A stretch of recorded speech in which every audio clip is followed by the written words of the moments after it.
Okay, here's Saturday, and I tell you, I could have got done in one day, but ran into some problems. It just, you know, with the wide tires and all, took a little more time.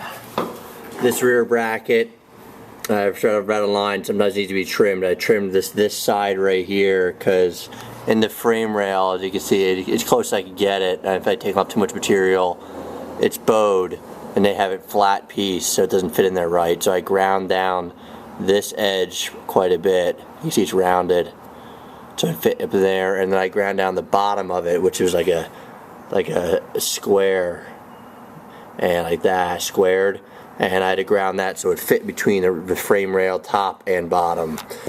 I don't know, but the rear of this piece fit fine. I had a big enough washer, so I'm not using washers in the rear. So that worked alright. It would take a little bit of time, but instead we had to grind this down, just like some people said. And this is the CFM lift kit, not the no-name one, so I don't know. But the front, on the other hand, took a long time. You know, I got 28 12 by 12s on here, so as you can see here, I don't have much clearance. And if you remember in the beginning of the video, this was square, square, square, down. And I ended up taking a bandsaw because I have no clearance. I want to go riding tomorrow. And I don't care if I have to resell this or not, I'll sell it with it. And I just took a bandsaw and cut off this whole square right here. Cut off all that on this side. Then I grind it down and made it nice and smooth, and I rounded over the edges. Now I have clearance. And when I flex the suspension, it goes away from the tire, so I don't have to worry about that. And I went steering lock to steering lock, and there's no contact, so I think I'll be good. I'm planning on probably getting 2-inch, maybe a half-inch spacers on each side now. We'll see how it goes. But I did the same thing on this side. It took a little while. You see, I bandsawed this, and I rounded it all over. I use washers for the front here, and looks like there's not much material left on this side, but the hole is pretty far over here. It's a pretty big bolt, so I got a washer on there, so it's kind of deceiving, and I'm not worried about it. So, well, that's on now. See, this is in the bottom here, and so I looked around. It looks like I got, like, you see, it's definitely higher ground clearance from the fenders of the tire up there. But I measured, and it looks like I maybe got like an inch of ground clearance difference the whole way around. You know, everyone was saying 2. Here's stock numbers. I wrote like 13 3/4 for the front, 14 side, and almost 14 rear.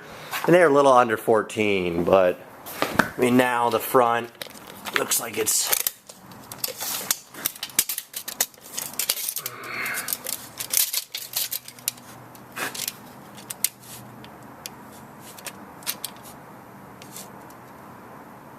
looks like it's still around the seam here.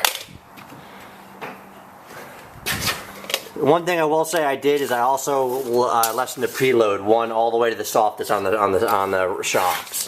Another video I had it halfway set.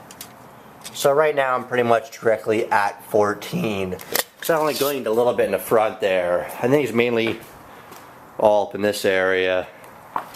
It definitely was bigger with the 3-inch lift kit, but you know, reliability wise, and right here I'm at a bit more than 15 now. So I gained an inch on the sides.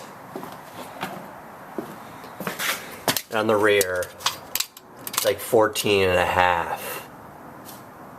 So that's a little bit all the way around. I mean, it looks good. Yeah, the axles are kind of steep on the inside. On the outside, they're not bad. You know, I just want to try something different. And there's something to start, you know, I'll try to keep an eye on it.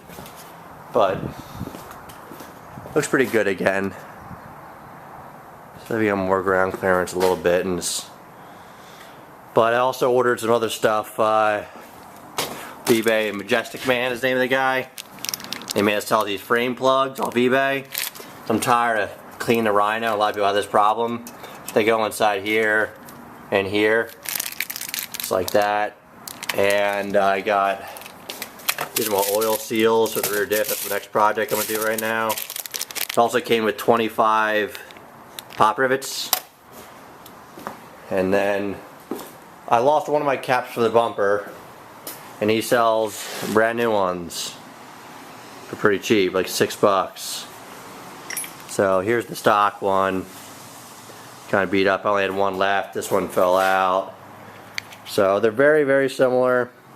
Little smaller profile on the new one on the right there. A little lower profile, but very similar. So go right in on there. Looks like it's gonna be a good fit.